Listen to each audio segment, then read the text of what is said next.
Welcome to the Grand Review. This is the show that's all about movies and movie news. I'm your host, the monkey on your shoulder, Garrett Ray. And joining me as always is my co-host, the man who's always roaming into theaters to see what he can find to watch next. It's Andy Delia. I am the Coliseum.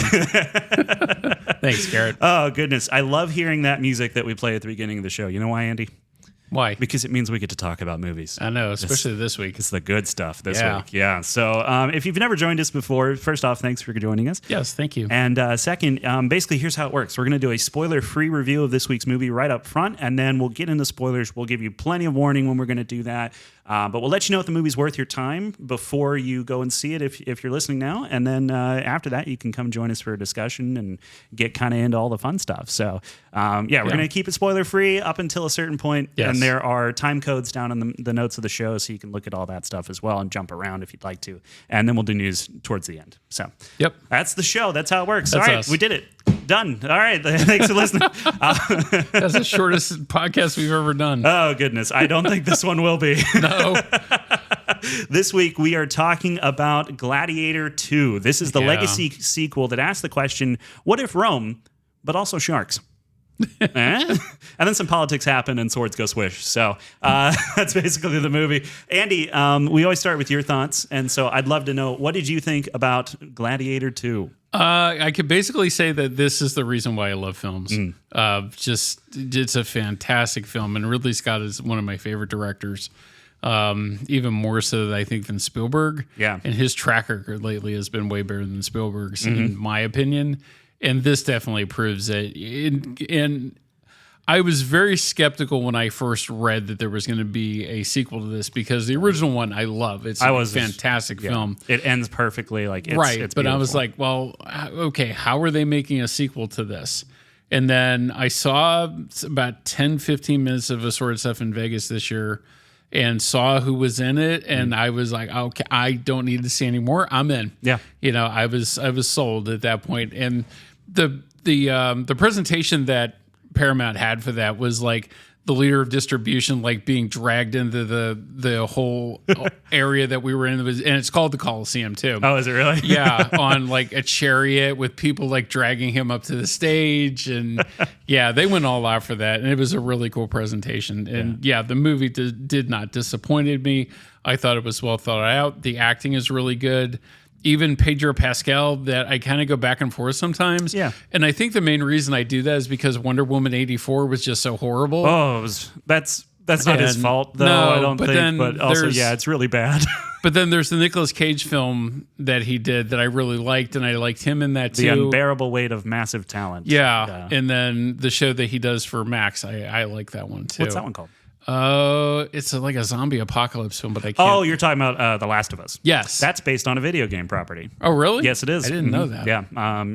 See, I don't play games. The Last of Us is basically lauded as like one of the best narrative ever written for video game stuff, and so it was an easy adaptation into the show. So. And glad to see Connie Nielsen. Like, she's still gorgeous. Yeah, Connie Nielsen's great. Like, she's really not used, and she's a great actress. Yeah, the first place I really became aware of her was Nashville, and her lead role on that, and I was like, I've never seen this person before, but she's fantastic, and I've seen some more stuff. That Devil's Advocate with Keanu Reeves and Al Pacino. That's a great one that she did. Basic, film with Travolta. What'd you call me? Travolta and Samuel L. Jackson. It's kind of a military thriller film. Okay. That one's really good too, and she's in that. Yeah, I would like to see more Connie Nielsen stuff. But.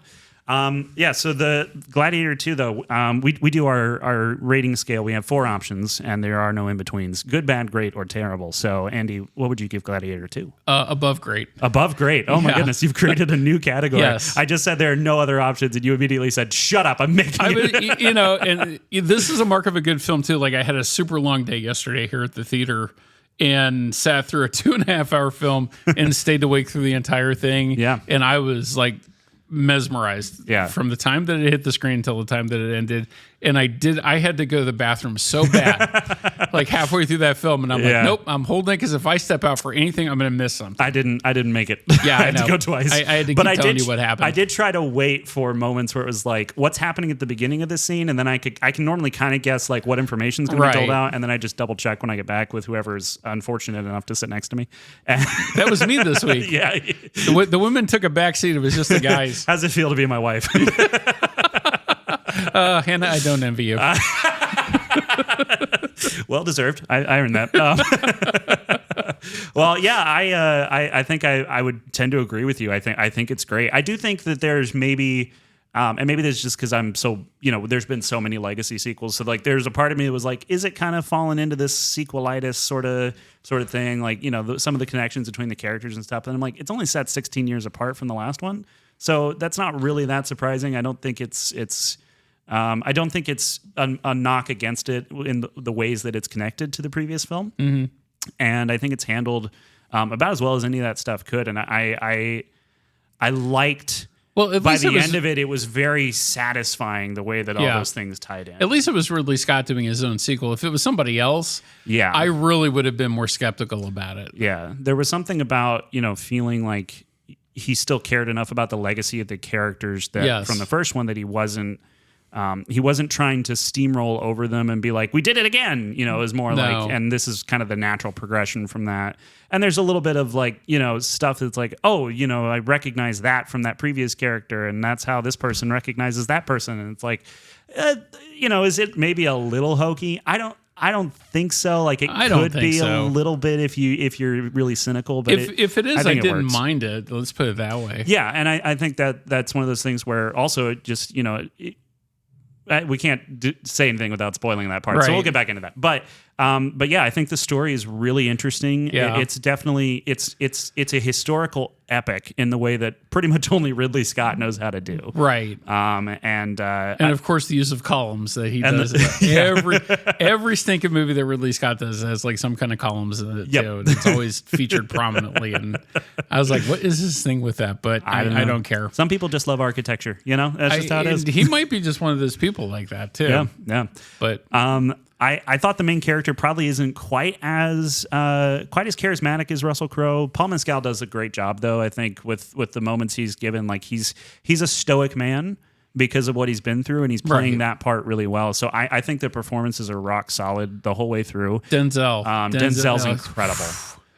He carries this entire film. Like whatever, and this film doesn't drag either. Like it has like an awesome pacing to it that it's very rarely seen. Yeah.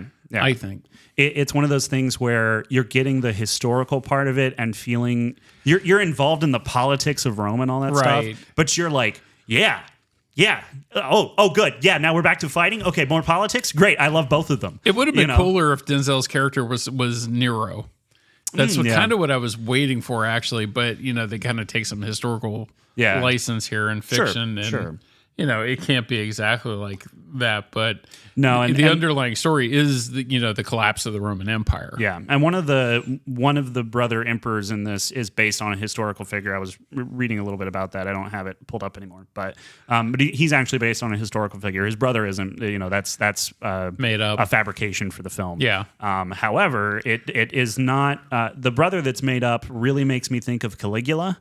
Who is famously the mad Roman emperor. Yeah. And there's some debate about whether or not he was actually crazy, or if there were a couple of historians who 200 years after his death wanted to, spread some dirt on his name and make his family forgotten and all that stuff. So was he the younger one? Yeah, the younger one who had a quote from the movie is he has a disease in his loins that spread to his brain. So I was like, when he said that, I was like, does he have syphilis? I thought he was just going through puberty because I remember being a teenager and being like, you hit puberty and whatever's going on down there just destroys your ability to make conscious decisions that are better for you.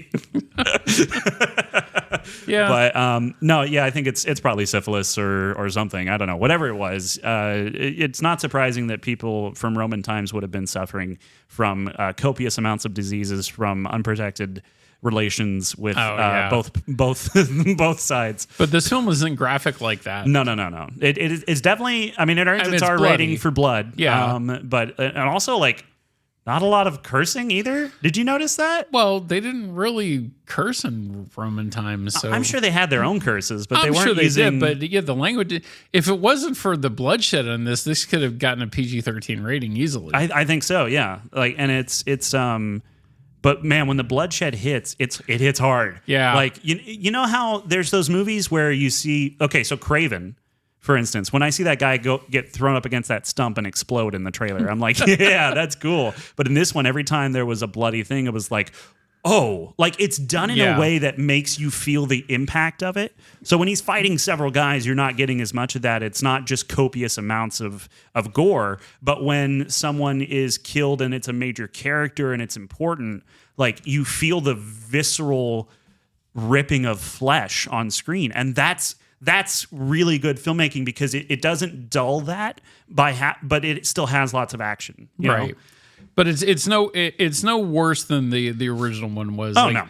In fact, I think it's a little bit less than I thought the original one had a lot more bloodshed than this did. Yeah, there's one specific moment that to me was still kind of a little stomach churning, but we'll have to get to that in spoilers.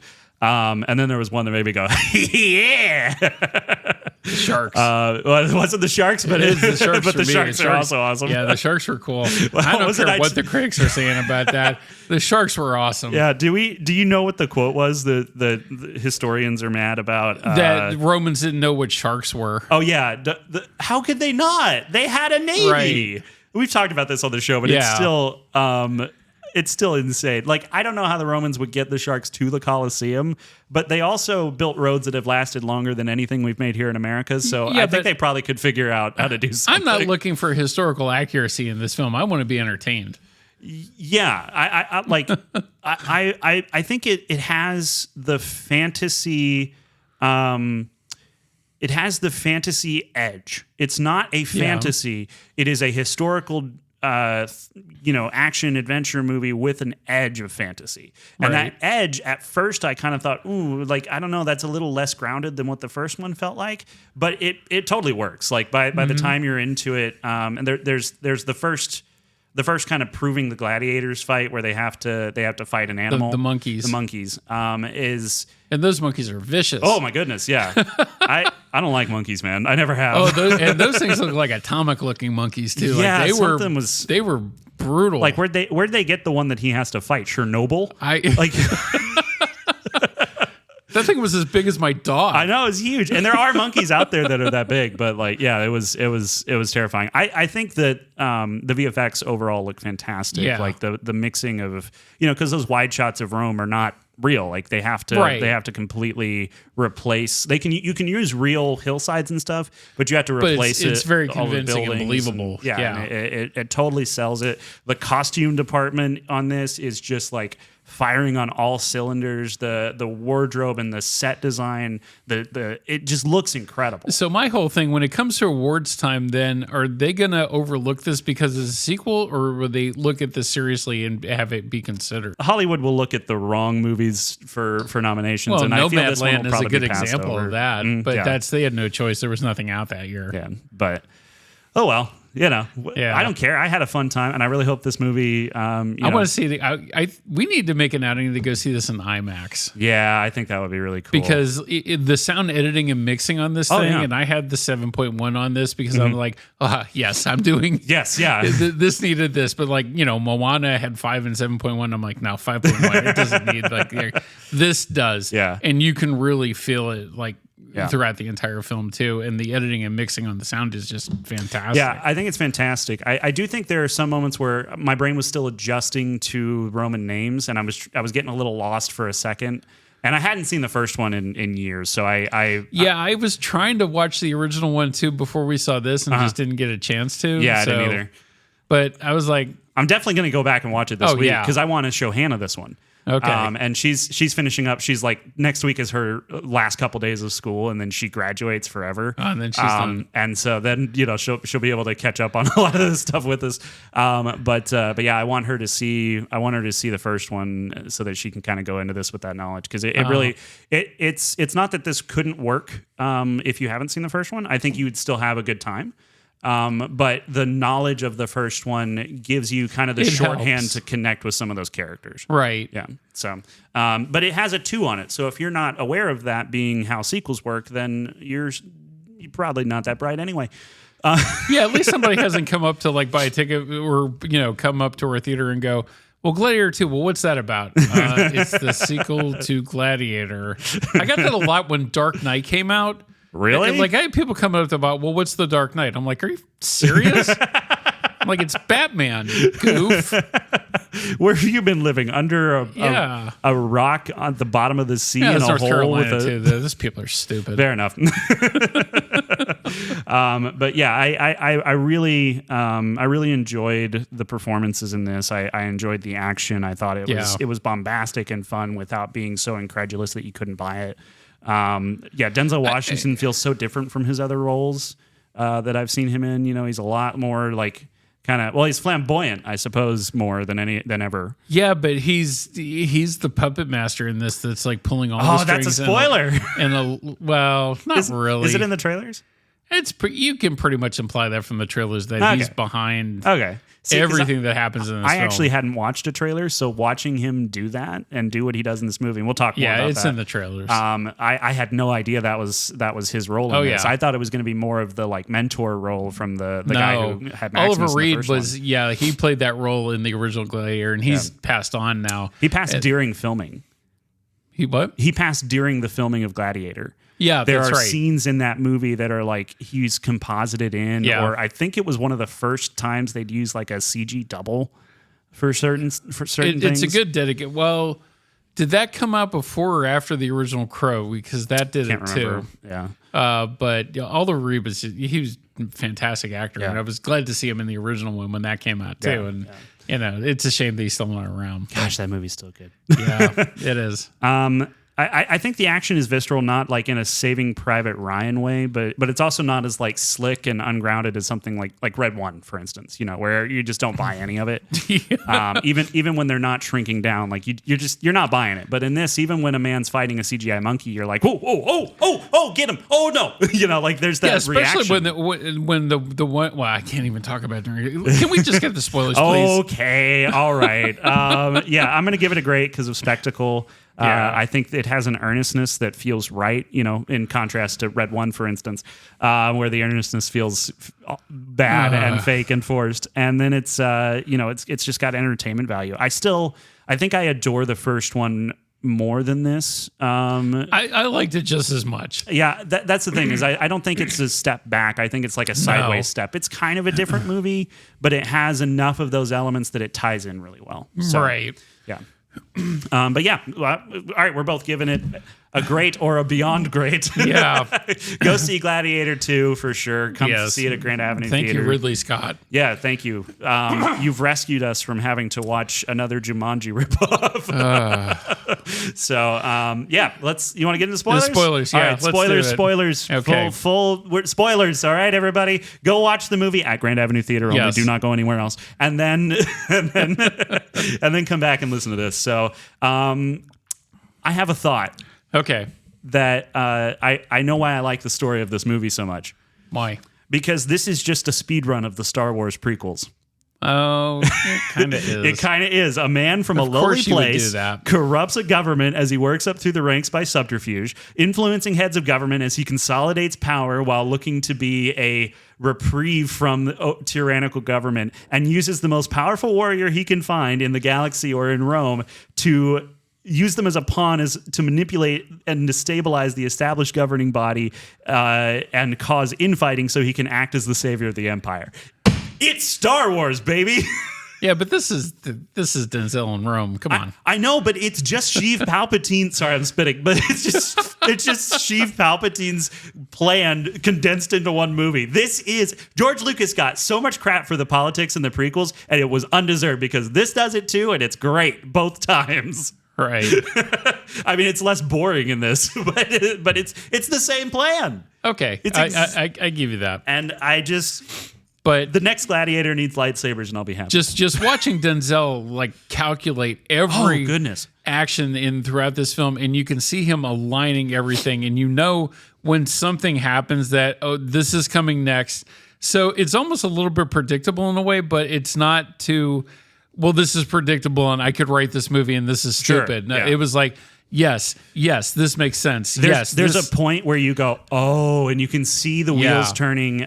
Before he makes his wager with the guy that nothing happens in Rome before he tastes it, which implies that the man has licked every foot. Traxxas, I think. Traxxas, or, yeah, something like that. along those lines. Man, Roman names were so much Yeah, I better know, than American names. Why couldn't they just call him Fred? Nothing happens here without your knowledge, Fred. Fred. Gosh, that's not He powerful at all. He looked like a Fred. He did look like a Fred.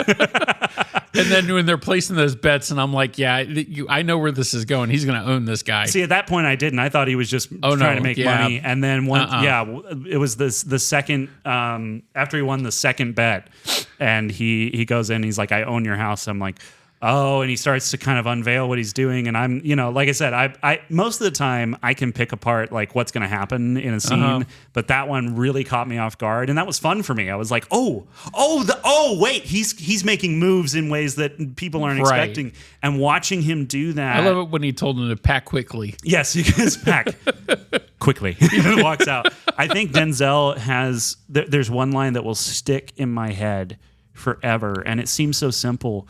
But when Lucius is asking him, he says, "Who are you? What was your name before you took a Roman one?" And he has just this little pause, and he goes, "You'll never know."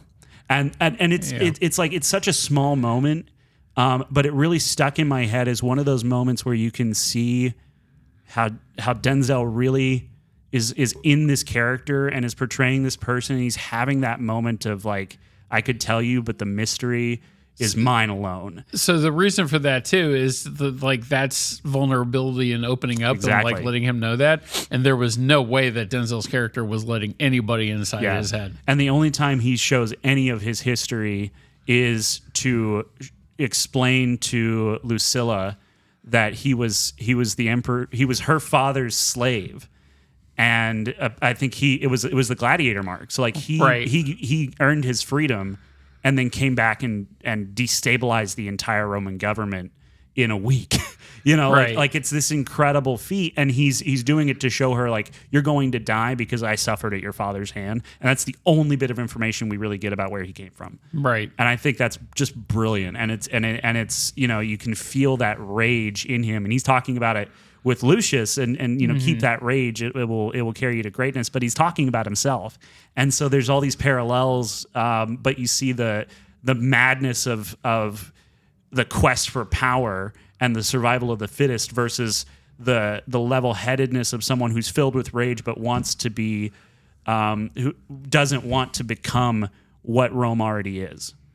Right. He's trying to stay, because Rome at this point it has two twin like emperors that are favoring the rich and spitting on the poor and destabilizing the entire country to the point of revolution. Yeah, purely for their own ambitious, like send out my army and conquer India and everywhere else. Yeah. And even like Pedro Pascal's character was like, doesn't Rome have enough subjects? Yeah. And he doesn't agree with it. Yeah. He says Rome has many subjects. She needs to feed them. Right. And they're like, shut up. Yeah. And even the senators in the seem more concerned about the people than the emperors do. Oh yeah. But you can see it in the scenes outside of the Colosseum where people are rioting and they're camping out in the streets and they're homeless for the most part. That's what I gathered from it. There's a lot of suffering, and that's just like any city. It's kind of like that. But yeah, they do kind of as they're being carted into Rome.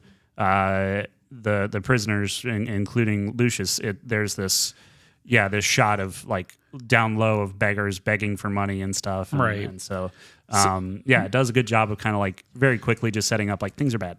Yeah, So the whole story too is Lucius, the main character, is the illegitimate son of Connie Nielsen's character Lucilla. And Russell Crowe's character Maximus. from the first one. Yeah. And I think that scene I don't think that scene is in the original one where Maximus is asking her, is he safe? He says Lucius is safe right before he dies. Is that not in the original one? I don't think so. Okay. I think that was redone for this film. Yeah, because I was like, I don't remember that at all. Because like he loses his wife and his son. Because if you notice, there's a credit for somebody that plays Maximus, but he's pretty much like a body, and they computer generated the Russell Crowe's face on him. Really? It wasn't Russell Crowe. Oh, I thought maybe it was like a cut thing that they had. No, I had no idea. I did not catch that at all. I mean, you can look that up, but I'm pretty sure about that. Okay, hold on. I'm going to look it up. I'm going to pause just for a second. Okay, so we found out that he does say it, but we both forgot about it. Okay. That tells us what we need to know. That's okay, though. Neither of us got to see it again before we watch this. So I also need to issue another correction. Connie Nielsen is different from the other Connie I was thinking of, who was in Nashville. So my bad. Yeah, it was a different actress. I'm stupid. That's what I'm going with. No, you just got people confused. That's right. That happens. Never to other people, Andy. It's only me. Joseph Quinn as Emperor Geta, that's the one that's based on a historical figure. And then his brother is Caracalla, who's played by Fred Hetchinger, who I'm not familiar with any of his work, but I'm not either, but he just looks familiar. He has one of those kind of faces, I think. Yeah. The makeup on these guys makes you hate them immediately. Yeah. and that just, I like that. Well, their actions are just arrogant and oh, sure, but from the first moment you see them, you're like, oh, it's one of those jerks. Yeah. Oh, you're aristocracy. Yeah. No, I'm done. Yeah. I very much had forgotten that Maximus was Lucius's or like Lucius from the first one.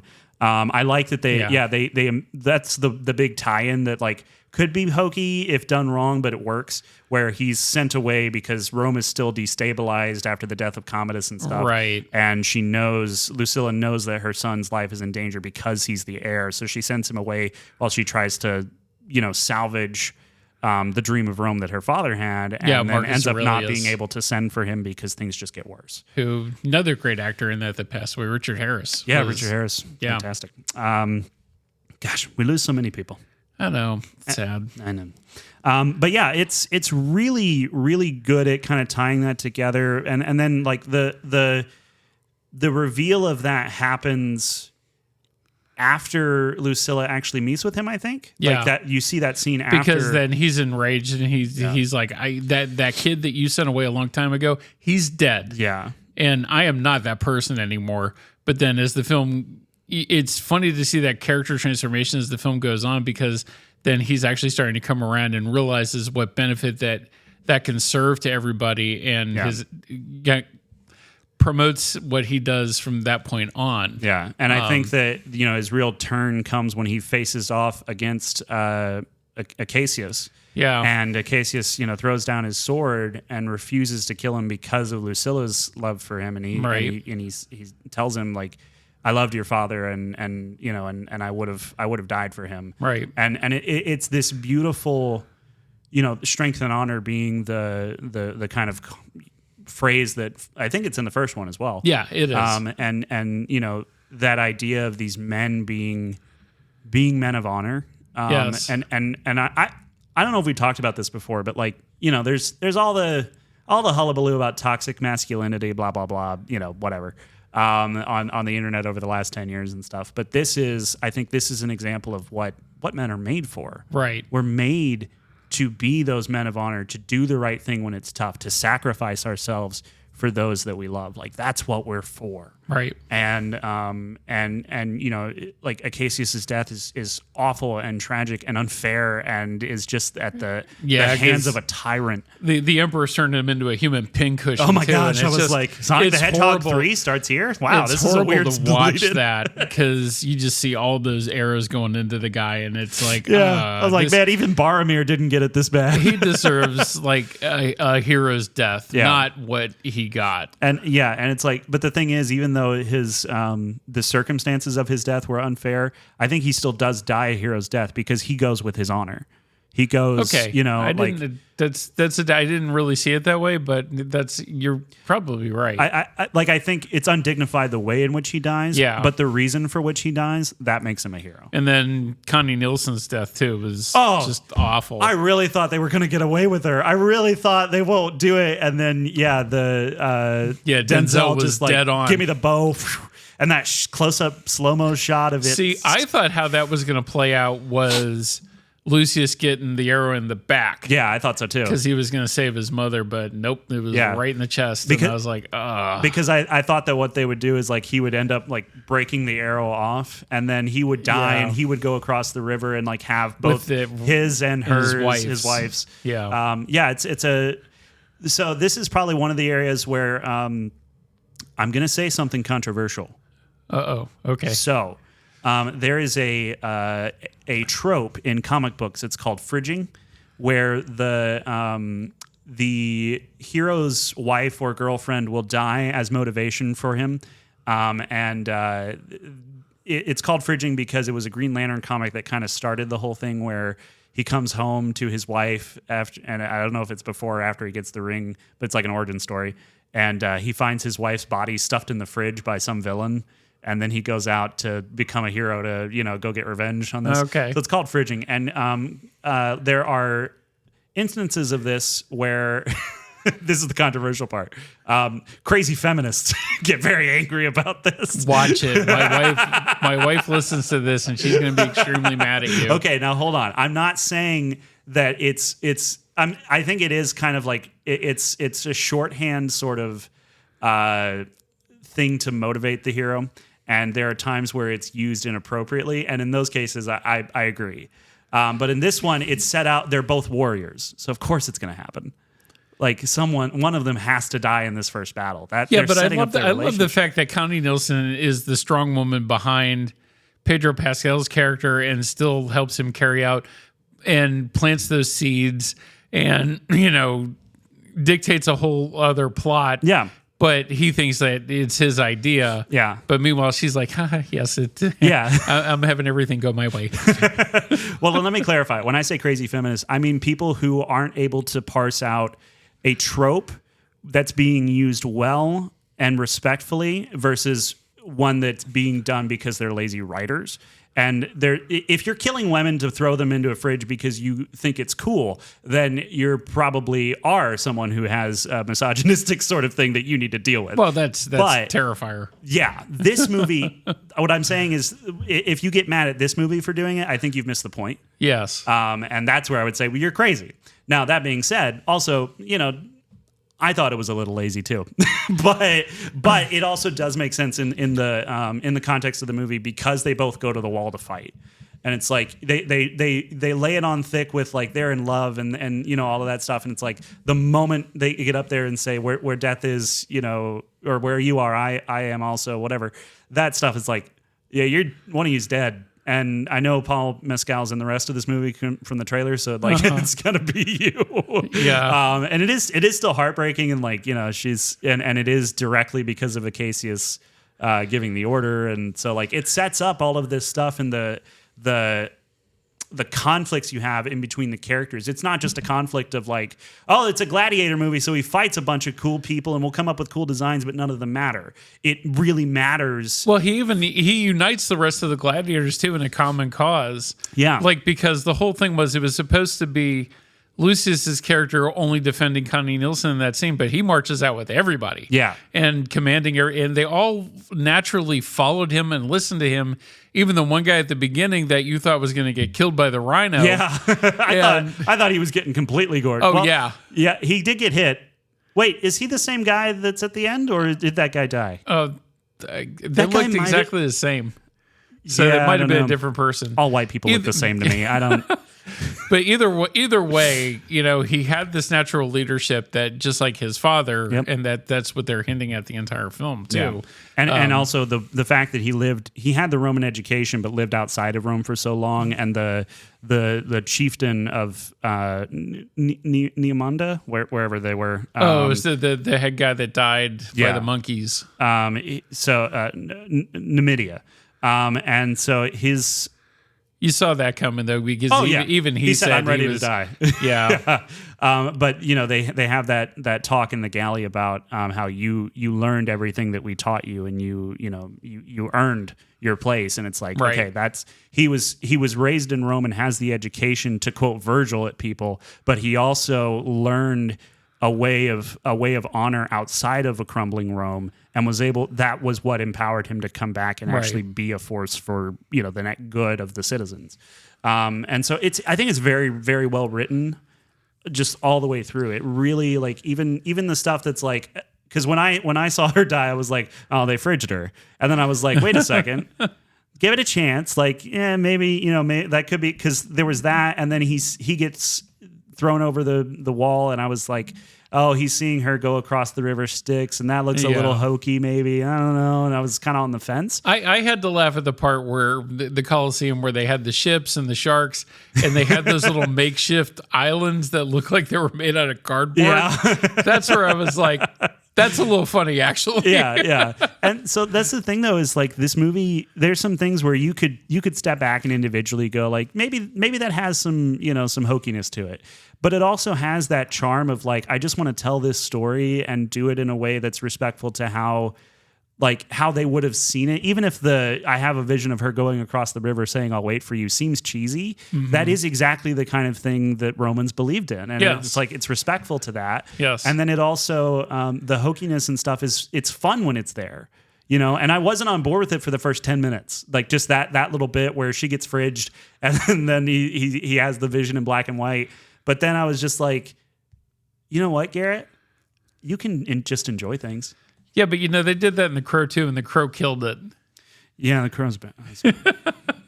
Ridley Scott's like definitely a better director. Come on, it's not well, even that and like in The Crow, they're like, oh, let's do this thing where she's sinking, and we spent $10 million on this sequence, and Ridley Scott was like, what? No, just take the color out. That's enough. We're done. Great. The black and white stuff looks really good, though. It's really, really good. There is one moment of okay, so there's moments where visually I was like, whoa, and then there were a couple of little things. They're very small things, but I think they're interesting. Okay. Where I was like, eh. And so the goods first. When they're rowing up to the wall at the beginning, I was looking at the water. I was like, man, CG water looks so good now. That's incredible. Yeah. And then it cuts to them on the wall, and then it cuts back to the boats, and I went, oh my gosh, you're an idiot, Garrett. The boats aren't real either, you freaking moron. I didn't even notice the boats weren't real. Well, you can see the progression of that going back to like Surf's Up and then the Crudes and now this. And even Cars 2 has some of the most incredibly realistic looking water I've ever seen. I'm one of the few people actually like Cars 2. Most of the people I know hate it. I like it. I don't think it's as good as the first one, but but I like the whole play on James Bond with that I just thought was really clever, and it did. I was like, that's cool. I don't care what anybody says. It's fun. I think it would have been better without Mater and Lightning McQueen and stuff. Like it was just a different cast of people, and they fully committed to it. But then it also, the slapstick humor stuff I love. Yeah. So I'm fine with it. The pistachio ice cream. Do not eat the pistachio ice cream. It has turned. I quote that to this day, like all the time. I like that part. So that stuff's great.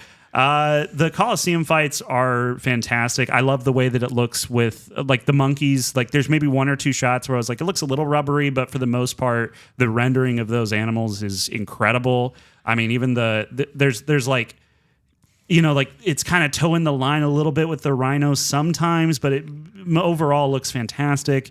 The sharks look good. Sharks look great. The sharks, but as soon as somebody hit the water, it was like lunchtime. And they're bleeding, and the shark just like, like they've got the movement down. The animation's incredible. That one overhead shot where you saw somebody go in the water, and you just saw them converge from all corners of the Colosseum. I was like, oh yeah. All of that stuff looks so good, and I don't even like. Maybe they never filled the Colosseum with water and had naval combat. I don't know. I didn't look it up, but you know what I do know? I don't freaking care. Yeah, I don't know. It looked awesome. And the boat fight is smart too. The way he breaks their oars and immobilizes them and uses that to get close to the emperors. Well, using the splinters that actually killed off a couple of the officers in the other boat. Mm-hmm. I'm like, wow, I never would have even thought that. And then moving around and actually ramming them with the front and showing that he is this leader because he's using his knowledge of war and his Roman education to know how they would approach these things and trying to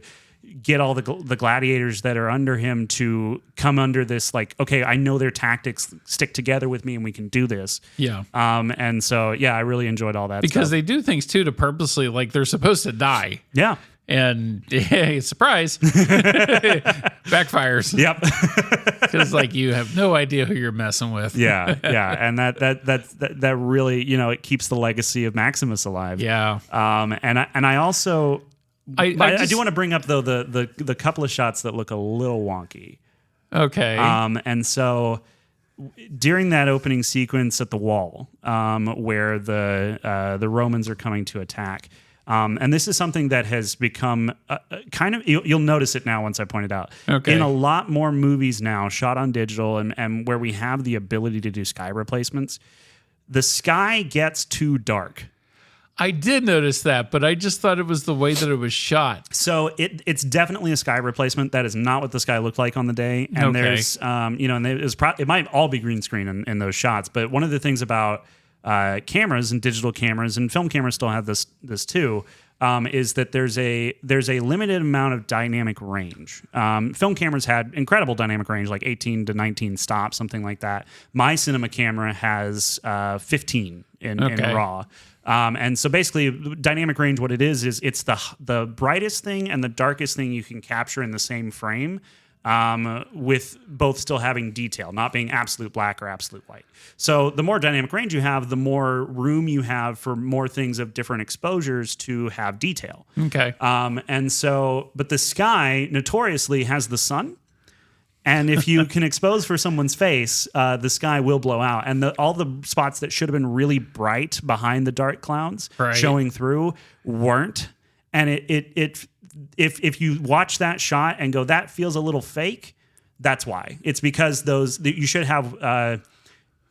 So it's not specular highlights. Specular highlights It's are no worse than the reflections, stuff but- they show in any Lord of the Rings films. Oh, no. though. I'm not saying that. I'm just And- saying, like, where everything else felt real, that was the only thing to me in that scene that felt like, I can see the sky replacement. If you go back to Kingdom of Heaven, another Ridley Scott film, you can actually see some of the stuff that he used from Kingdom of Heaven in this. Oh, really? Which I'm sure you haven't seen. No. But, you should, because that's Liam Neeson and Orlando Bloom and the Crusades and Okay, yeah, I know which one you're talking Battle about. for Yeah. Jerusalem. A Yeah. fantastic film that not a lot of people went to see, to be honest. But a lot of those battle sequences from the War for Jerusalem, you can see that in those opening shots in Gladiator II. okay. They're almost the same thing. Huh. But nobody will probably notice that because nobody has like the film history that I do. Yeah. So, Ridley Scott's just like, how long ago was that? Yeah, no one will remember that. Remake yeah. it. Call it Gladiator 2, throw a monkey in, we're good. I don't care. He can take anything from all of his films and, even Blade Runner and put it in this, and I don't care. Yeah, sure. Why not? I don't care.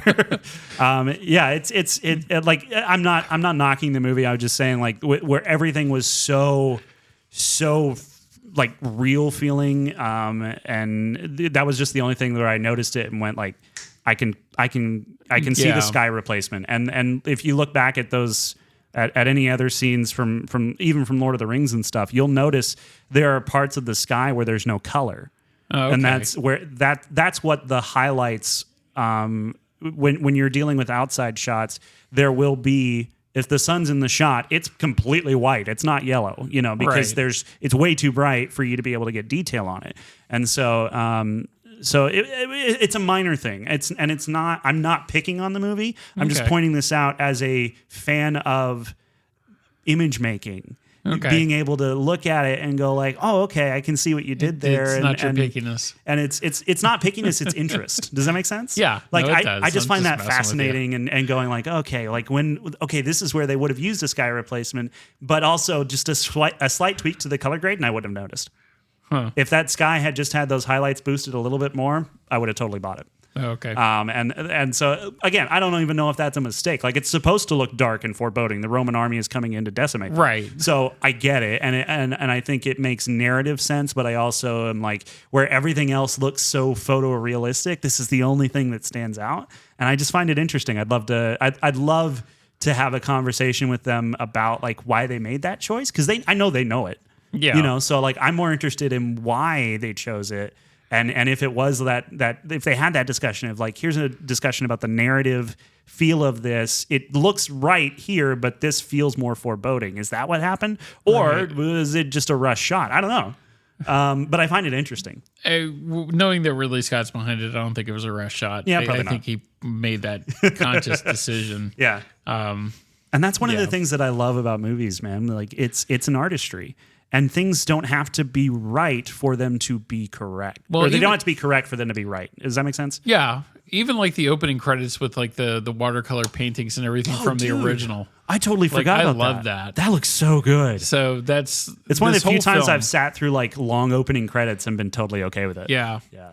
That's what I said. This is, watching this film, this is the reason why I love watching movies. It really is. Yeah. Yeah. It is. This is artistry and entertainment coming together in a way that, I mean, I've mentioned before, like there's movies that are depressingly good and encouragingly awful. So this one's depressingly good. Yeah, because I'm like, I don't know if I could ever pull that off, but I want to.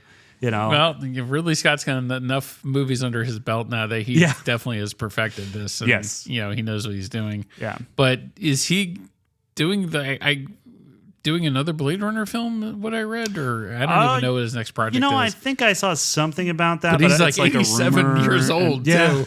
But he's he said it himself. I'm not quitting. I'm not.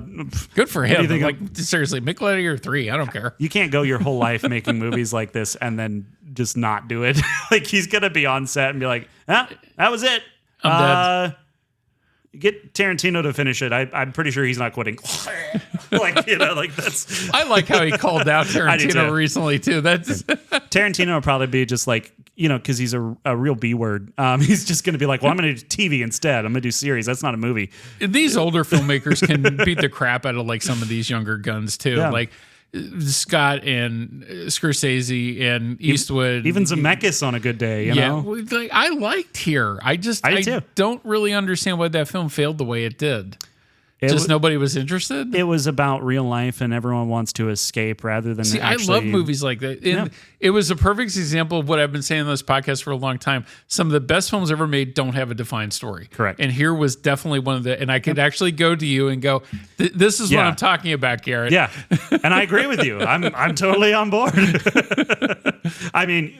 I doubted you for a little bit because you like 2016 Suicide Squad, and that is a blemish on your record. But I like bad movies, though. Like, but there's a limit to my bad movie. Like Red One, no. Yeah, no, Red no, One, no. It's not. No. There was an interesting article I read this week too about Inside Out 2 in the summer had high hopes for like the film industry and movies again, and then October hit and Joker came out and just started downward spiraling again because everything in October just wasn't very good. Yeah. Didn't do very well at the box office.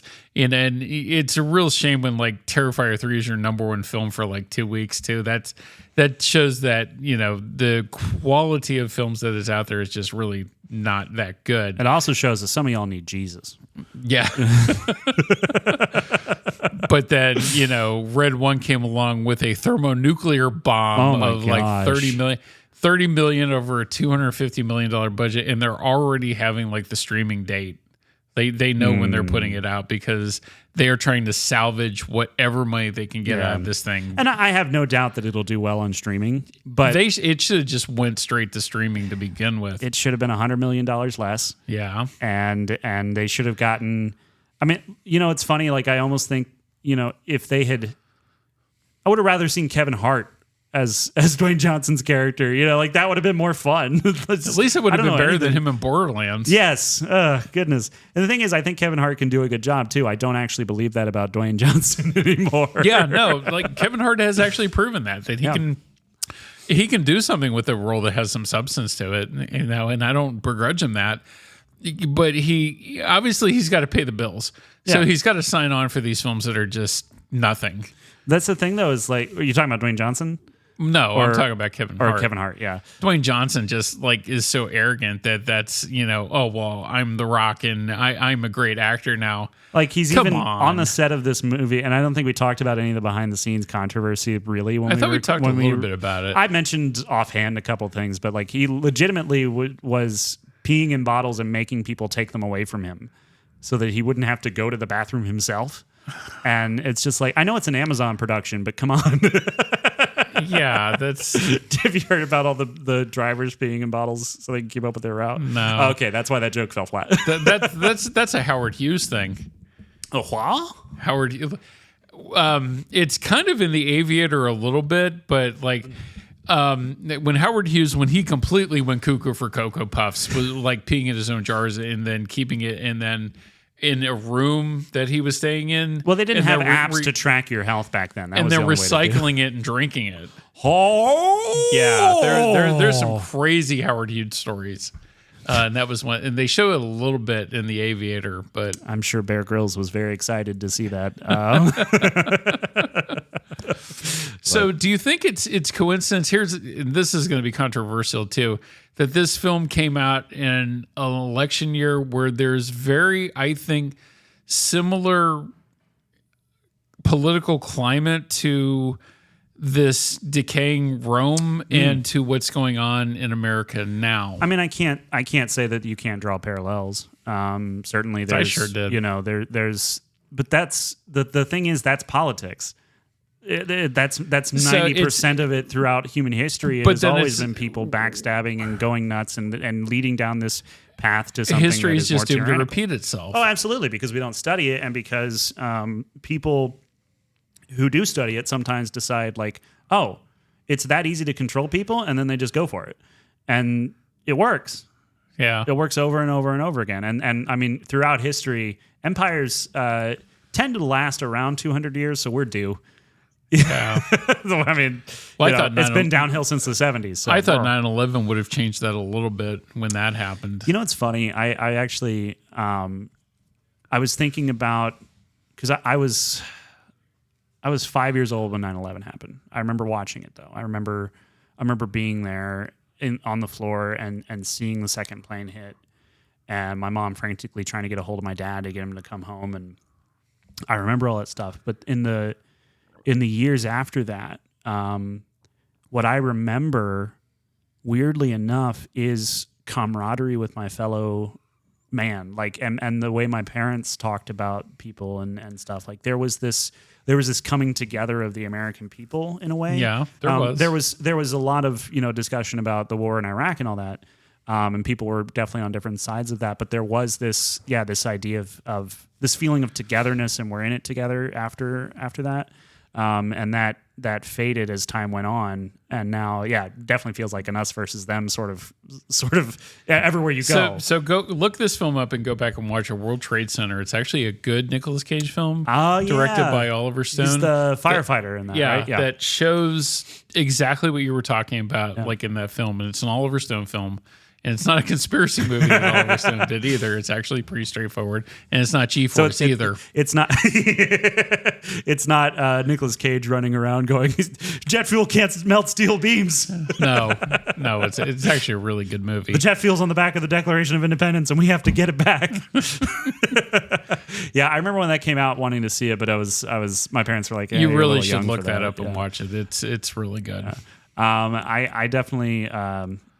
I definitely want to see that, and I want to see United 93. United 93. Yeah. United 93 is a little bit more of like the tactical look at all that, and it's not as emotionally rendering, although there are some parts of that are just horribly frightening to watch, just to see what those people are going through, and to at the end of it to watch the plane head toward the ground is like everything that's going on in the plane at the time.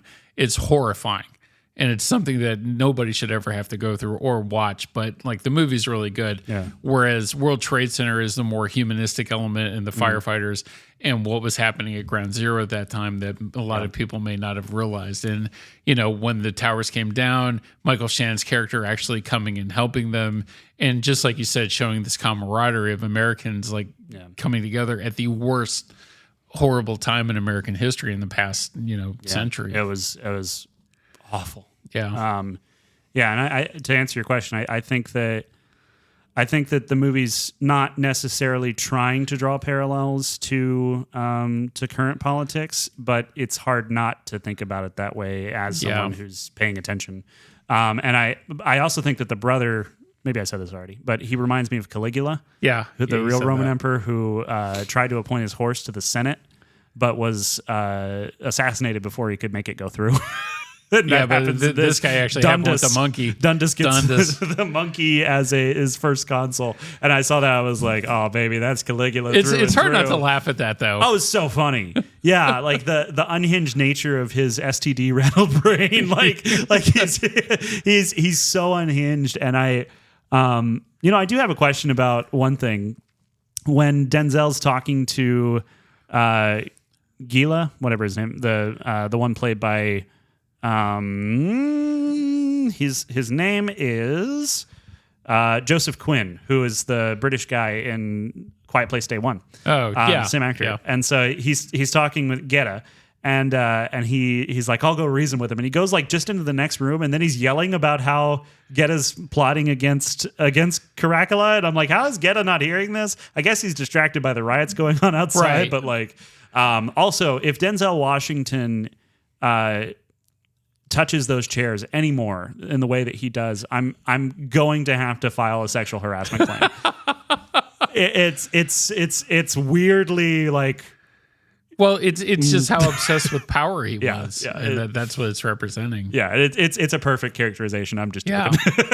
but yeah, this was the moment where I really like my stomach churned a little bit when Caracalla when goes he was there with his hand on the knife as well and killing his brother, and you just see him ripping through the flesh and the blood splurting everywhere. And I was like, it didn't bother me afterwards that because he has the head in the Senate meeting. Yeah. And I'm just like, that's a really good fake head. And he keeps moving the head too when he talks to like all the senators. Power to make it work. And he's like moving as and it's such an effective scene. Yeah. It really is. And he has Trixie or whatever that guy's name is in his Traxxas. He has him be the first one to stand up and go and then the rest of the Senate does it with him, and it's of course he did, because it's like he owns him. That was the whole point of that was his way into the Senate was to get somebody that was dumb enough to fall for him, and then boom, you're right in, and then the next thing you know, you're climbing up the ladder, getting next to the emperor. Next thing you know, you're in the emperor's chair. Yeah, yeah. So that's when it started at first with the bet. I knew 5 steps down the road where that was headed. See, I had no idea. I thought it was just like he was just going to try and get rich off of the back of Lucius, and he'd end up dying. This was the way to get power and get into the Senate and ultimately get to the highest level that you could. And to do it quickly, too. Yes. Like, very quickly. Yeah. Just a fantastic villain plot, fantastic execution of it. The interpersonal connections, too. It's not just about power, it's about revenge and these specific people, and he's moving them around, and he meets with her, and then he figures out, like, Lucius is connected to this somehow, and I'm trying to figure out how old. And like, there's all of this stuff where you get to kind of piece it together along with the movie as it goes. You were ahead of me for sure, but that's such a fun ride because it's not just Venom is a fun, dumb popcorn action movie, right? Yeah. And I'm munching popcorn in here too, but I'm munching popcorn and I'm chewing on brain morsels. Like I got both going on, and it's satisfying to be engaged in not just the bombasticness of it, but the machinations of a villain who really is not just twiddling his mustache, but really believes what he's doing, right? And does it in a way that's so conniving, and you really you start to hate him, right? And I really think that's really well done. But it's also a double-edged sword because as much as you hate him too, you admire him for like what he's doing. Sure, yeah. Rome is corrupt, right? Absolutely, and he took advantage of that 100%. Mm-hmm. Yep. So it's like, man, you the man. Yeah. But then also he's just as bad as the other ones. Right. He's mad for power, not just for his own entertainment. But that was the times too, and still is. Yeah. Why is Maximus's name scratched out in the Colosseum, do you think? That was a good question because I was trying to figure that out when we were watching it. I think the whole thing because it was a black mark against the emperor, like Joaquin Phoenix's character, because he led the revolution to eventually take him out. And I think it's almost considered disgraceful that this gladiator took out a Roman emperor. Gotcha. Yeah, and it's about because they said something someone else in the movie was like, your name will be erased, you'll be forgotten through history. That was the emperor's talking to Pedro Pascal's character. Pedro Pascal. So I think, it probably was just that. Like they didn't want anyone who stood against the emperor at any point in time. But everybody still remembered his name and still remembered the legacy. Oh yeah, I mean it was only 16 years, so it'd be weird if they didn't. Yeah. I mean most people had died of syphilis by 16 in the Roman Empire, but but you're only one generation removed. So I thought that was an interesting little tidbit though, and like they don't like outright explain it, but so it gave you something to think about, like why would they do that. The boat scene was fantastic. I just want to say that again. I loved every bit of that. And then Dundas being appointed just is the best part of the movie because he's like, first council Dundas, and Dundas is just slapping fruit. Yeah. I would have liked to have seen Dundas fed to the sharks. That's what I was waiting for. Actually. Yeah, that should happen. But at the same time, it's just like Denzel take Dundas and here you go, appetizer. Yeah. It was like watching a Disney executive figure out their schedule. I'll never live that down. Oh, no, I'm not picking on you for it. It was a great joke. I know. But yeah, overall, man, I really, like you said, this is why we love movies. This is the kind of stuff that it's firing on all cylinders, and even the stuff where you could be like, that's a flaw, whatever. I don't care. Like, it's not a flaw. It's just part of the DNA of this story being told in the way that it is. And it's not like it makes me want to go see Napoleon now because I'm just like, I forgot how much Napoleon I like was Ridley good. Scott. I liked Napoleon. Yeah. Just Joaquin Phoenix is nuts. Yeah. But wait, you see his nuts in it? No. Oh, thank God. That's just Joker 2. There's some very like explicit sexual scenes between him and Josephine in that film. Just to warn you. That's okay. But I mean, Napoleon was good. I'm married, so anytime a sex scene comes up, my wife covers my eyes. Okay. So it's which I thankful for because I'm too lazy to lift my own arm. But yeah, overall, this is better for Ridley Scott though. This is definitely better than Napoleon. Oh really? Yeah. Yeah. It Napoleon kind of tends to drag, especially like toward the middle of it. This didn't. Like this film did not seem the running time that it was. Yeah, no, not at all. Like this felt shorter than Red 1. Right. It's not going to be like Wicked where we're going to be like, oh, when the hell is this over? Yeah, that's going to be a trip. Yeah. Funny enough, I actually had Joaquin Phoenix scheduled to come on this show because I wanted to talk about Napoleon stuff. Yeah, I reached out to his team and he pulled out at the last minute, said he got cold feet. Just kidding. I was about ready to be like really impressed with you there for a second. Oh no, Garrett. don't worry, Andy. You never have to be impressed with anything I do. Okay. It's not happening. I don't think you would have agreed to even like sit down and I have more hope of getting Richard Linklater on here than I do. Well, he's Joaquin at least Phoenix. closer. Yeah. No, maybe I should have told him it was a musical, and then he would have said, "All right, I'll try it." Yeah, but no gay porn going on here. Sorry, it's not that movie. We're not doing that one. We talked about that in one of the episodes. If you'd like to hear more about that, I don't want to think about it, so go back and listen to everyone until you find it. Let us know, by the way, since we're wrapping up on this, let us know what you thought of the movie, dear listener. And you can find us on Instagram and Facebook at Grand Review Pod. You can also email us at grandreviewpod@gmail.com, I believe. Yeah. And just let us know what you thought. Good, bad, great, or terrible, and why. And we'd love to kind of revisit, what people are thinking about movies as they come out and kind of give you a shout out on the show if you do. So thank you. And obviously thanks for listening. Yes. You want to get into news? Yeah, let's do news. Let's do news. All right. Apparently Deadpool and Wolverine is the most watched live action movie in nearly 2 years on Disney Plus. Well, that's not a shock. That's not a shock at all, but it does worry me that many of those are children watching without their parents' knowledge. I would like to comfort you, Garrett, and say that that's probably not the case, but no, more than likely it is. I appreciate your honesty, but my heart is broken for those children.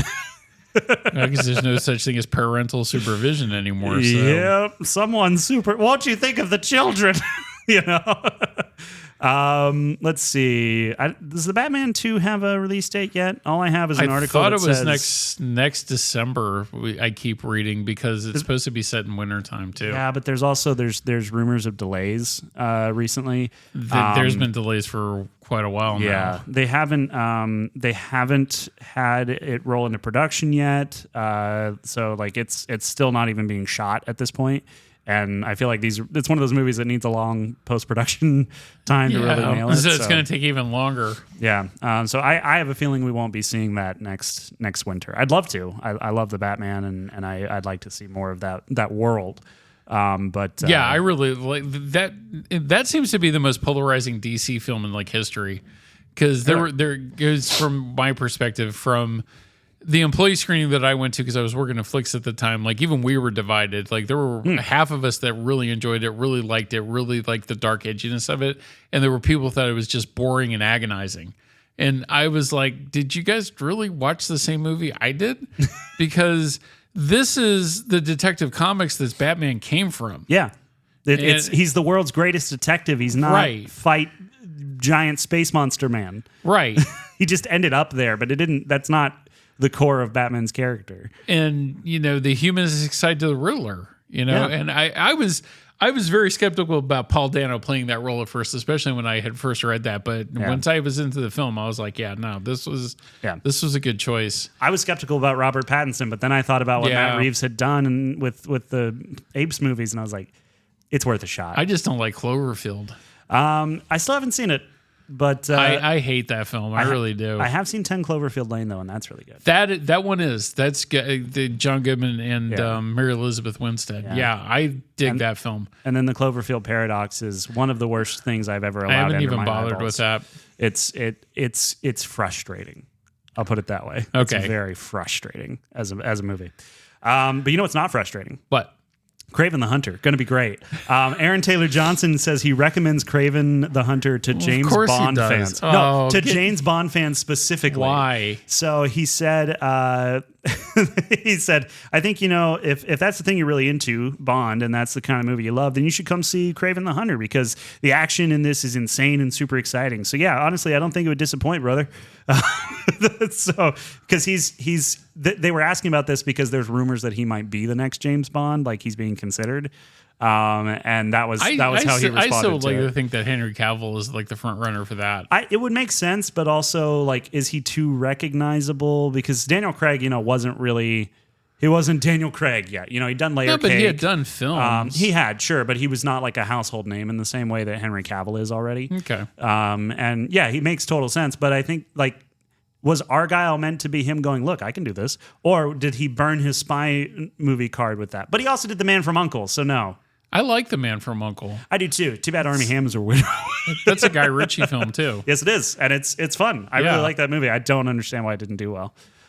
I think they kept it in the time period that the show was, and they didn't update it, and it turned people off. But that's the fun part about it. I know, but if you don't modernize it, it kind of becomes useless to most people, and they just don't really get it. I feel alone in this world sometimes. What was even better is I saw that at Alamo Drafthouse, and they had like little clips from the original show and everything before the film. And I was fun. Like, that was neat. Yeah. So Wicked is 20 million in Thursday previews. Yeah. It has gone gangbusters. Gladiator II had about 6 million in Thursday previews. Different audiences though too. Sure. Wicked's PG, Gladiators are. Yes. So it's going to have, just like this is Barbenheimer all over again. Yeah, it doesn't have quite the same amount of like hype around it, but I think that kind of does. Well, Barbenheimer though was like I'm not seeing the same kind of stuff online that I was seeing for Barbenheimer. I'm seeing people talk about Wicked and Gladiator for sure, but it's not the fever pitch. There was especially amongst younger audiences, the versus Oppenheimer debate was just going crazy on Reddit, and I haven't seen that as much with Wicked. So maybe it's, it depends on what sector. Yeah, of the but now internet this you're is on. called Glicked Weekend. Yeah, Glicked. It sounds like you got Glicked. Like it sounds like a disease. It sounds like the Martin Short character Jiminy Glick. Yeah, it does. Yeah, the other thing that's being called is Wictiator, which I think is somehow worse. Yeah, that's worse. That's worse. Call it Glicked. Yeah. But yeah, it's At least there's something for everybody at the movies this weekend. it's counter programming, Yeah. and that's good. That's good for theaters. It's Yes. good because it gets different people out. And there's Yep. Wicked being out. Red One's still there if you want to throw your kids at Unfortunately. something just to hurt them. If you're looking to do damage to them emotionally, you can absolutely send If them. you're going to take your kids to see something, I'd rather parents take them to see the best Christmas pageant ever. Yeah, over for Red sure. One. Yeah. Because at least the best Christmas pageant ever feels like Christmas. Right. Well, and it makes no pretense that it's not a family film. Yeah. Red One has that guise of like, hey, yes, this is a family film until you get in there and Yeah. you realize that it's not. It's a family film as long as your family consists entirely of 14-year-old boys. yeah. All right, That's So, about it. Like I don't like it. But it's interesting seeing just the ridiculous response to Wicked. The reviews have been good. We're going to see Yeah. it tomorrow, so we're Yes. not doing that in this episode, but we are going to. We're going to do talk about another it. episode. Yeah. It's. I just have a feeling you and I are going to be of the same opinion of this, especially since I've seen the play, that we're going to like a lot of the technical aspects of it. And John Chu is a really good director, and I'm glad that he's behind that project. But everything else, we're going to be like, yeah, it's just not our cup of tea. Well, look, here's the thing. I know for a fact that I'm not a musical person. I'm right? not either. There's just something about it, and hear me out on this. There's something about it that I cannot suspend my disbelief with. So, What, Ariana Grande not being a crackhead? well, that, but also allegedly, we're covered legally. But I can't any musical really. I just can't sell myself on the idea of them breaking out into these choreographed things for some reason. Now, you put some sharks in the Coliseum, I'm there. You want to have Nicolas Cage play a mole, I'm fully in. But people singing in this economy? well, no. not to mention, too, we get Jeff Goldblum singing to boot. I don't ever want to see that. But we will. That's, yeah. Yeah, I don't know. It's just like it's just not for me, and that's okay. Like, it doesn't have to be. Most of the other casting choices, I really did. Like, I like Michelle Yeoh. Yeah, Michelle Yeoh's great. And, Jeff Goldblum in that, too. I do like that. Ariana Grande just annoys me. And I can even stand the woman that's playing the other witch in that. Like, even though she's gone off the deep end with this whole erasing my existence. See, Ariana Grande, though, has always been like, nuts. teeny bopper, kind of like self-aggrandizing, self-aggranding. And, this other actress, I was like interested to see what she would do with it. And then that happened. And now even my wife is just like, I don't want to put up with that. And she loves the songs from Wicked and stuff, but she's like, I'm sad that I'm not excited about it. And the movie can be good regardless of what people's personal opinions are on things. Yeah. But that being said, I also don't want to see anything with Rachel Zegler in it because she's annoying. Is Rachel Zegler in this? No. Thank God. That No, would be too I much. didn't put the Snow But- White trailer on. Yeah, on Wicked. I'm just saying, like, there are people who are so. It's not. I don't have a problem with people being outspoken. It's the way in which people speak about things sometimes that, like I'm absolutely have made someone turn it off by making a joke about crazy feminists. It was a joke, but it was, like I get it. You say something like that, you're going to alienate some people, and it's your right. But there are consequences, and Rachel Zegler has said enough stuff enough times that seem very much directed at me because of the color of my skin that made me go, I think you kind of suck. Yeah. I don't like it. Like it's not my fault. I tried to get tanned. I just got burnt. So which brings up, like, there's a couple of titles that stick out for next year that I'm already agonizing for doing for this podcast. Snow White's one of them. Yeah, absolutely. And Minecraft is the other one. Yeah. I hope that God that movie's short enough to get us in and out of there like super fast. And you had the best like idea for that ever last night we were talking about it, about like reviewing it and not even watching it. Yeah, just coming up with all like we just every time we talk about Jack Black's character, it's just him saying another thing about how he wished that the assassination had happened and worked. Or I know it's not him that said it, but like.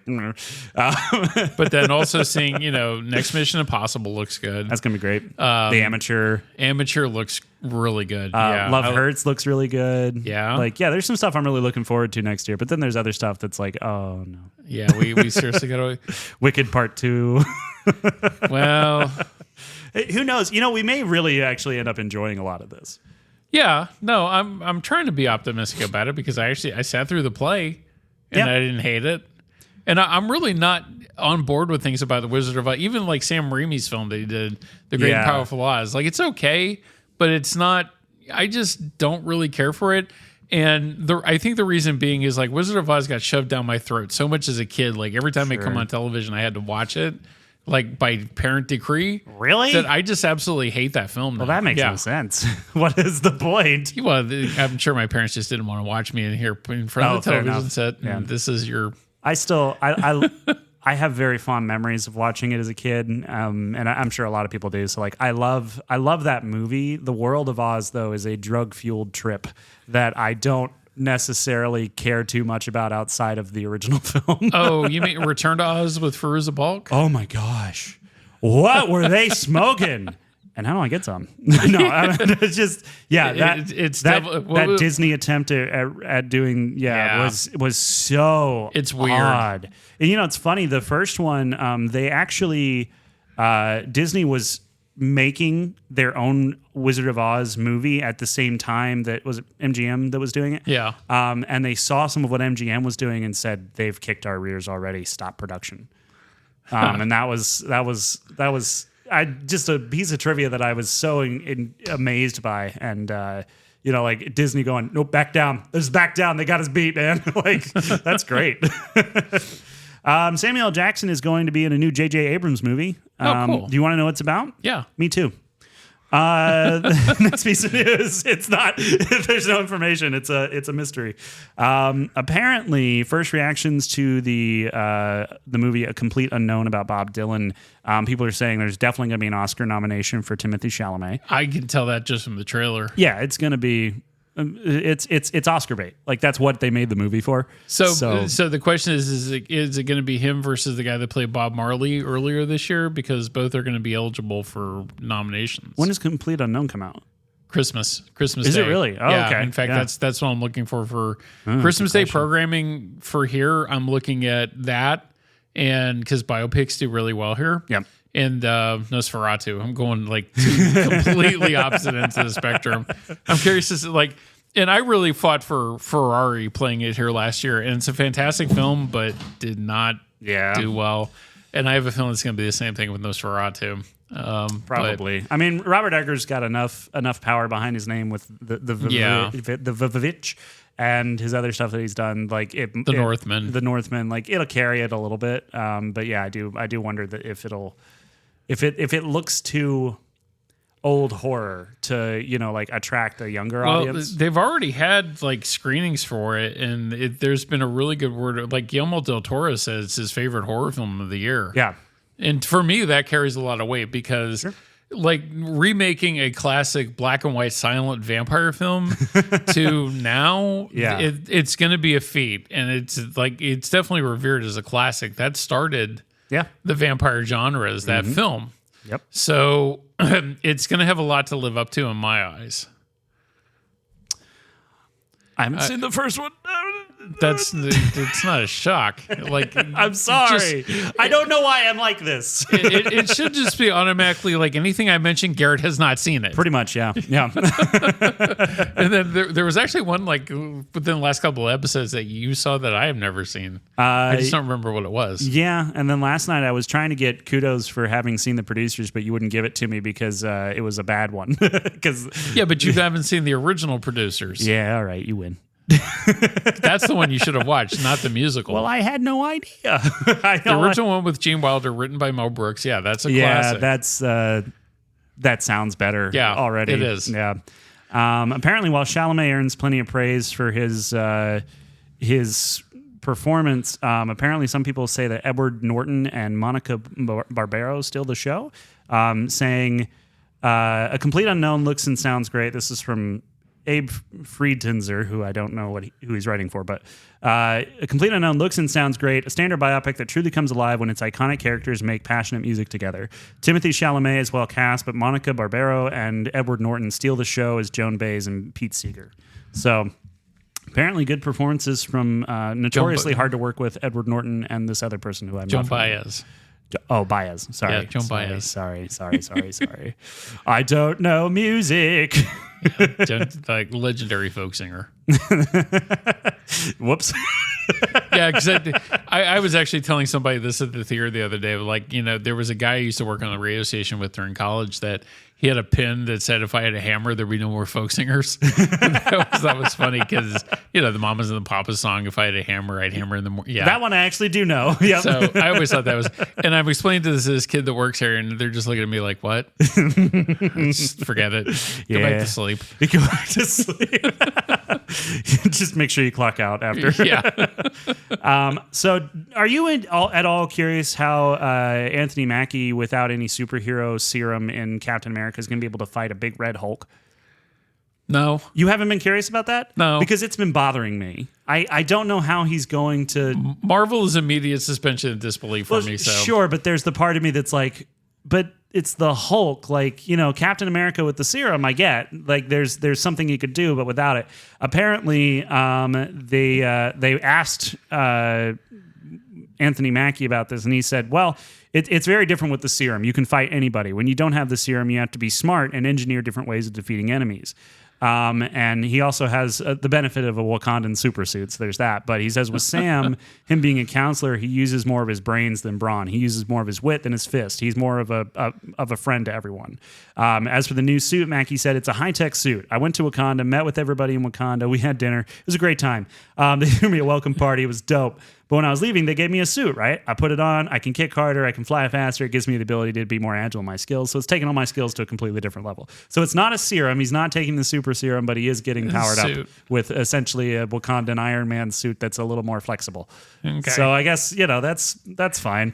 I like the idea of, Captain America also often seemed to be the one who was like figuring out on the fly how to do stuff. Iron Man's doing it too, but he has the aid of the computer. But Jarvis. Cap, Jarvis, but Cap has to do it all himself. And I always enjoyed those parts where he's like playing it smart. Yeah. And so if they're playing more into that in the combat in this, I think that'll be really, really fun and interesting. The trailer looks good. It does. Yeah. I'm loving the espionage, like all of that stuff. I'm totally on board for. I think that's where the Marvel movies really have shined. They're already predicting like 120 million for that opening weekend. That does not surprise me. No, I think just this hope one it lives has up to it. Me too. Yeah, but I think Not it has Marvel's. revitalized people's interest in the MCU because it's not a multiverse. You beat me to it because that's what I was about ready to say. This is like pretty straightforward. It's not multiverse garbage. Yep. I hate the multiverse. And apparently, also, I know you never saw the Captain America or Falcon and the Winter Soldier series. No, I didn't. But they meet a guy in that who I can't remember his name right now. But anyway, he was also a test for the Captain America program, but he was black.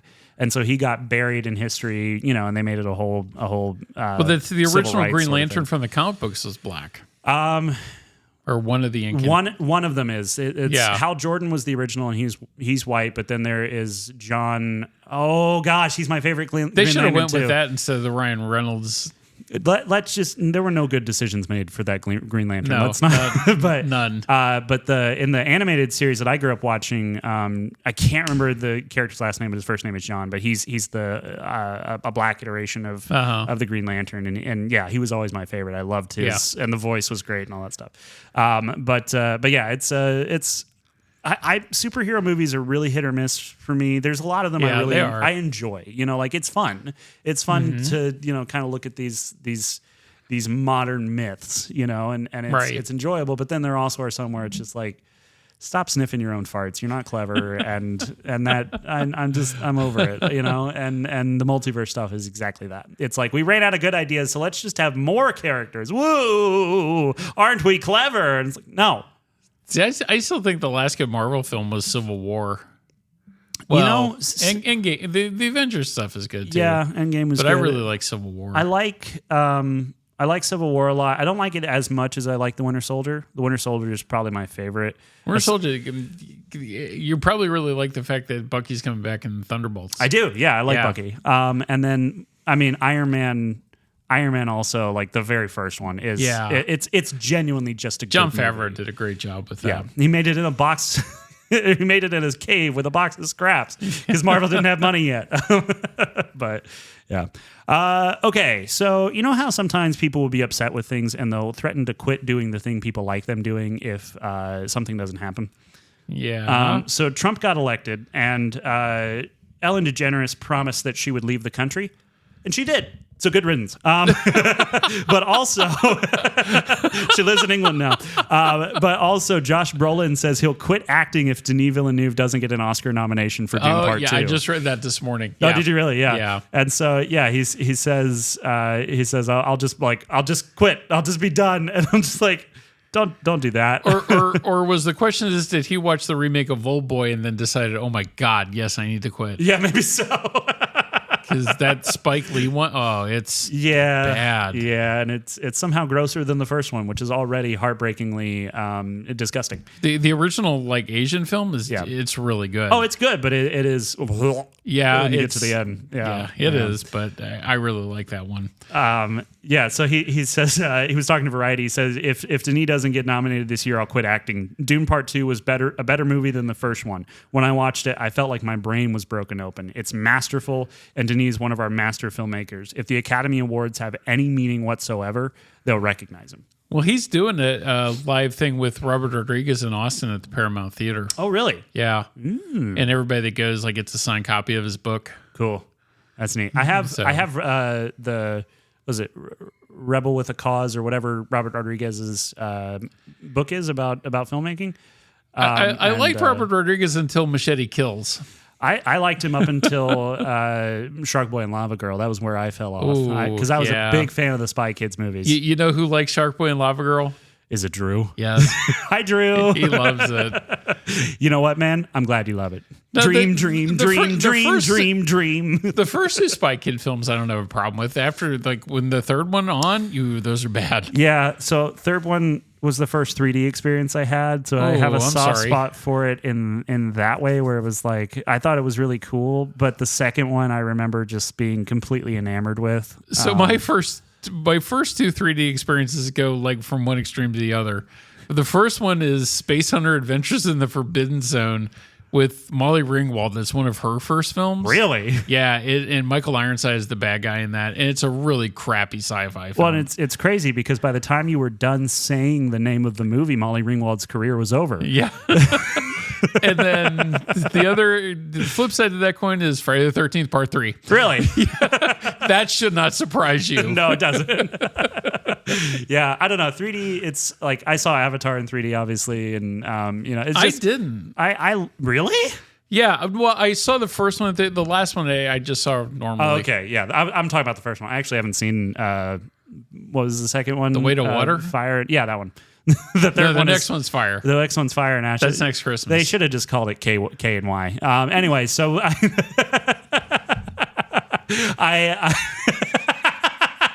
I'm not cutting it. That's funny. And so I like the 3D stuff to a degree. It's fun. I saw Avengers 2 in 3D, and the 3D conversion on that was pretty good. But just for me, I don't know. I'm just one of those people that doesn't add enough to me, and it takes away just enough of the clarity sometimes that I want to see. I when stuff falls out of focus in the background, I want it to be because of the bokeh of the lens, because that's pretty more than I want it to be this is closer to your face, so your eyes are focusing on it. Okay, that makes sense. Yeah, it does. That being said, 3D is still fun. I don't dislike it. I just will tend to go to 2D more often. They don't do it as much as they used to, and they're not cramming it down people's throats. It seemed to be the only studio that really pushes it anymore. Surprise, surprise, Disney. Yep. Yeah. Because they want that second type of showing to get kids in both. They make it mandatory that I have to show one show a day of Deadpool had to be that way. Yeah. And Inside Out had to be that way. And now Moana had to be that way. Well, then let's make it mandatory that they have to make better movies. How about Make it G-Force 2. Make it mandatory that you take less money Yeah, how about that? and keep it in the theater owners. Oh, goodness. Do you want to talk about a trailer we watched before we started recording? Sure. All right, so We watched a couple, so which one did we start here with? let's start with the fun one. So we watched the trailer for the upcoming Popeye the Slayer Man, and I remember when we first talked about this, I laughed, you rolled your eyes, and we were like, "This is going to be dumb, and we'll never mention it again." But then it's popped up like 3 times. The trailer is out, and I was just like, I'm going to watch this with Andy because I want to see how he reacts while I'm watching it too. And we watched it and it looks really dumb. Yeah. It's so bad. And Even my wildest nightmares are not that bad. it's so, and you know what the funny thing is though? Like even the really bad low budget horror film schlock looks better than a lot of the movies made in the late 90s. Well, it looks better than Red One did. Oh my goodness. Yeah. It's like 3 times the budget. I'd rather see this Popeye go save Christmas than watch Dwayne Johnson do it again. The prosthetics are hilariously oversized in this, and he says, "I am what I am." And it's that's just bad. It's so bad. And you know what? I don't know why though. Like Winnie the Pooh, Blood and Honey bothers me. This one doesn't. This one I'm actually kind of like, that looks like a fun time to just turn your brain off and watch something stupid. I wonder if the Bambi one has a trailer yet. I don't know. We should find out by next week or by when we record Wicked. But yeah, it's the fact that there was a contamination in the canning factory, and that's apparently why the Sailor Man becomes the Slayer Man. It's so dumb. But it has, and we're not an official announcement. Well, I'm considering now, and you seem excited about the idea of doing something called Not So Grand. Yes, where we take a look at these bad movies and just kind of do those as like a bonus thing. And, because I'm a connoisseur. Well, we should have Drew on for that. He's like the ultimate in bad movies. He'll come in and defend everything that we were like, what is going on here? So yeah, but just real bad. Looking forward to it. Well, what's the other one? The Mickey Mouse one that's supposed to be called Steamboat. Oh, Steamboat Willie. Yep. I think it's just called Steamboat. Is it just called Steamboat? Yeah, they can't say Steamboat Willie because the real mouse will come after you. But it's in public domain though. I thought that was the whole reason they could get away with it. I think it's just called Steamboat though. Okay. I don't think it's called Steamboat Willie. Nothing's loading, so I can't find out. Of course not. We'll see if it. Oh. This is real entertainment, folks. You're witnessing it in real time. The Googling of a movie. It's called Screamboat. Screamboat. Okay. I got that wrong. Yeah, but you were more right than me. So points to you, normal. And I'll put it up on the board. I saw something about Michael J. Fox talking about acting. So he says he really misses the collaborative process of being on set. Saying you go into something, you say, I know what to do here, I know what to bring to it, and then sharing your talent, your energy. That's the great thing about acting. It's collaborative. He wants to return, but his Parkinson's is really, really tough on him. Yeah. That's a shame. And Michael J. Fox is just one of those people who I have a lot of respect for. And I just wanted to bring him up because if you haven't thought about him in a while, go check out some of the stuff he's done. I like the stuff. So some lesser titles, everybody knows Back to the Future, but there's some films that he did that are just as good. Secret of My Success, I've always really liked. I thought that was funny. Light of Day with Joan Jett. I've always kind of liked that film. I had forgotten about that. And the soundtrack to that film is incredible. But another film that's really cool. And even the show that he did, Spin City, I really dug that. And there was the show he had, I think it was called The Michael J. Fox Show on Fox. And that was 2010s, I think. And I was really sad when that didn't keep going because I watched the first couple episodes and was like, this is great. I love seeing Michael J. Fox again. Just stay away from Life with Mikey. That's a bad one. I don't know what that is, but I'll take your word for it. Ex-child star that's an agent for child stars. Oh. It was at Touchstone Pictures, a.k.a. Disney. Disney hiding, early bearing 90s. the lead. Well, no, it was like Touchstone Pictures was kind of like the adult film offshoot of Disney. Yeah. They put out like all of Bette Midler's crappy movies, like Outrageous Fortune, I can't Ruthless People, stand Bette Midler. Big Business, all. So they put out a lot of that. Although there's some stuff in that too that's like really good. Like Jim Belushi Taking Care of Business. That was a really funny movie. I need to see that. Yeah, that's a good one. It's funny. Like I remember the Touchstone logo and never knowing they were connected to Disney until I was older. And I was like, that makes sense. They do feel similar. So what was the first film to feature the Touchstone logo? I'm gonna say G-Force. No, Darn. Baby Secret of the Lost Legend. I don't even know what that is. Oh, Drew would love it. That tells me all I need to know. Animatronic robot in modern day Little Brontosaurus kind of look like Littlefoot with I think William Catt and some other woman is in that too. Yeah, it's a bad movie. Moving on. All right, let's just blow through some of this news real quick. Okay. Apparently, there is an Enola Holmes 3 that's going to happen. I watched the first one of those and didn't care. And I don't like her. The second one came out and I didn't care enough to even watch it. And I don't care about this one either. Moving on. We watched the trailer for Elio. Yeah, Elio. And it looks like it'll be fun enough. Yeah, just a question of if it's actually going to hit theaters. Yeah, like the trailer that they've put out recently does say only in theaters summer 2025. So that's still debatable. But it's you have behind the scenes. The problem is that it comes out the exact same weekend as the How to Train Your Dragon live action. Does it really? Yeah, that's tough competition. That's going to be rough. Yeah. We also watched that trailer, and I think it looks fine. Everybody's like blasting Astrid about how she looks in that, but I don't care. Yeah, I don't know. Like, obviously, I don't think there were a lot of Vikings of color, but there weren't dragons.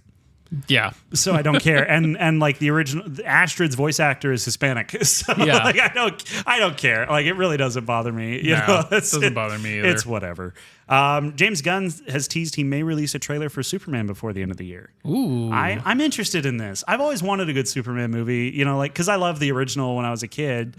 And then Superman Returns came out and I was just like, this is boring. Yeah, the Brendan Routh one really is bad. Yeah, and then I like Henry Cavill as Superman, but I also think that Man of Steel I like. Man of Steel is good, and like there's some fun action to it, and I think it gets the like speed and power of Superman right and all that stuff. But then it also is just Shannon was good in that too as General Zod. Michael Shannon's good as an actor. Yeah. Disagree with him just vehemently on everything he says out loud in his real life, but whatever.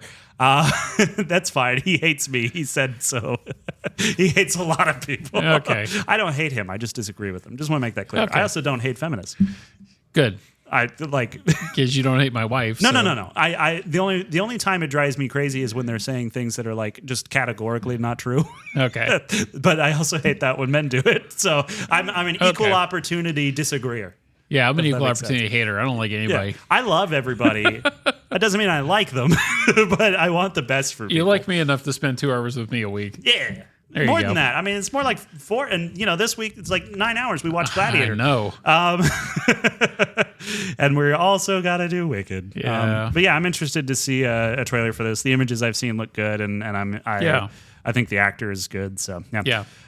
You'll be happy to hear that Sylvester Stallone is making a deal to return for 2 more seasons of Tulsa King. Yes. So you're I love that show. You're going to get to continue doing that. And I just discovered another one that Billy Bob Thornton's in on Paramount too, called Landman. Yeah, that's Taylor Sheridan or whatever. Yeah, first 2 episodes, definitely I'm in. That's what I've heard. It's good. Yeah.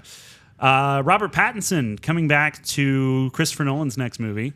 Oh, nice. So we have no idea what it's about, but Tom Holland's in it and Matt Damon's in it, and now Robert Nolan is Pattinson. like the most secretive SOB in Hollywood ever, I swear. But as we discussed, we respect it. Yes. Okay. That's J.K. Rowling news. I'm not even going to touch that. Yeah.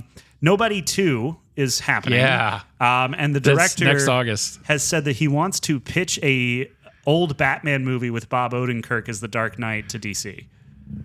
I'd watch that. Okay. I would absolutely I like watch Bob that. Odenkirk, so yeah. I'm good with that. Seeing him as an old grizzled Batman, like I think that would be really You mean not really Ben cool. Affleck? Sorry. Bob Odenkirk. Did I say the wrong name? No, okay. no, you're right. Yeah, anyone but Ben Affleck. I can't look at his sad face anymore. That's Accountant 2 is next year too. Oh, that's right. You know, the first one was pretty good. I didn't like the first one. I didn't hate it. It was, but I watched it like it. on a rainy afternoon in my house. Okay. So it was like it was good enough to pass some time. It is one of those kind of films. Yeah. Anna Kendrick's fun, you know. Okay.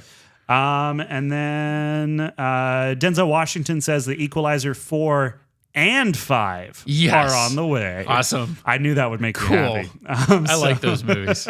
Now, I would like to end with one piece of news that might make you happy, sad, or possibly apathetic. What, G-Force 2? No, we wouldn't have talked about anything else if G-Force 2 was happening. We would have laid out what we thought the plot was. We would have talked about Nicolas Cage's involvement. That would have been a 4-hour podcast, and I would have been very happy.